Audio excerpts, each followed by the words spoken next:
Work can be very stressful as we deal with a myriad of issues on a daily basis. Sometimes it can be too much to bear, so much it works on our emotions and causes us to act in an untoward manner, which can lead to us missing details on important assignments, being rude to our colleagues, or just simply not doing our work.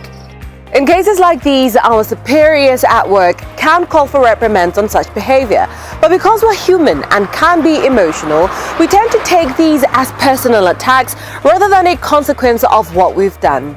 In some instances, those being reprimanded may add more fuel to an already raging fire by being defensive, letting their tempers flare, or even in some cases, quitting their jobs. In a moment of clarity and calm, the individual may now have time to reflect and realize they may have handled the situation better, but by then, it may already be too late.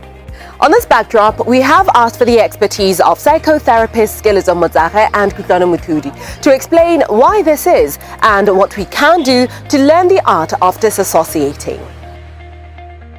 I think it's difficult for people to disassociate because we're so entwined and enmeshed in our careers and in our social standings. For example, if I'm asked, who am I? I'll be like, my name is Skelezo Modzare and I'm a therapist, you see. But there's so much more to me. I'm a sister, I'm a friend, I'm a daughter, I'm a partner. So it's important for us to remember that you are more than just your career.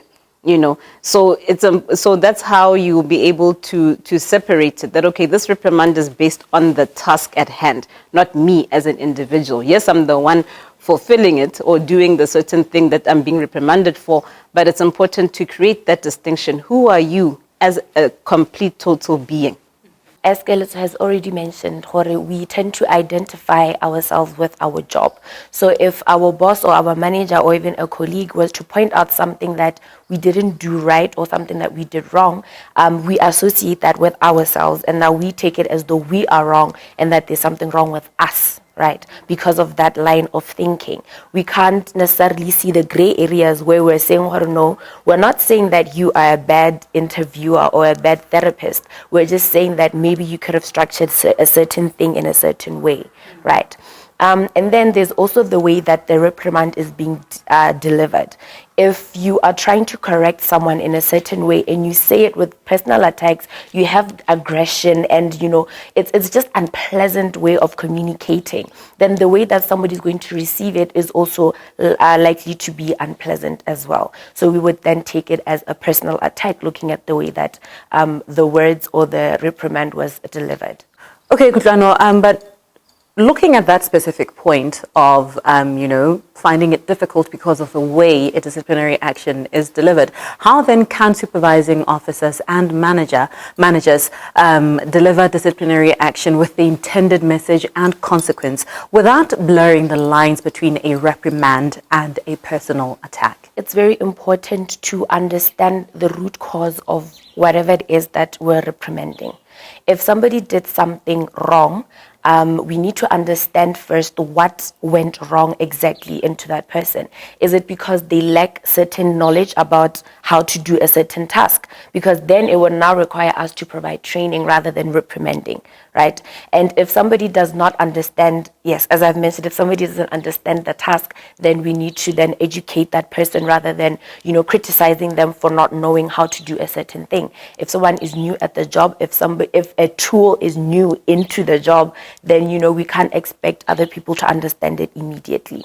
And then if it's an issue of whether the person is confident enough to deliver the job or to perform the task, we also need to look into that and try to understand why this person lacks confidence in terms of this. And, just try to talk to them as your subordinate or as the manager, to talk to this person and try to figure out why they're so insecure or they don't have the right self-efficacy to perform this job, and help them to boost their self-esteem in the workplace. It's important for anyone who is delivering a reprimand to, number one, ensure that they don't make it personal. Okay, don't attack the person's character or their looks or any personal characteristic. Focus on the task at hand.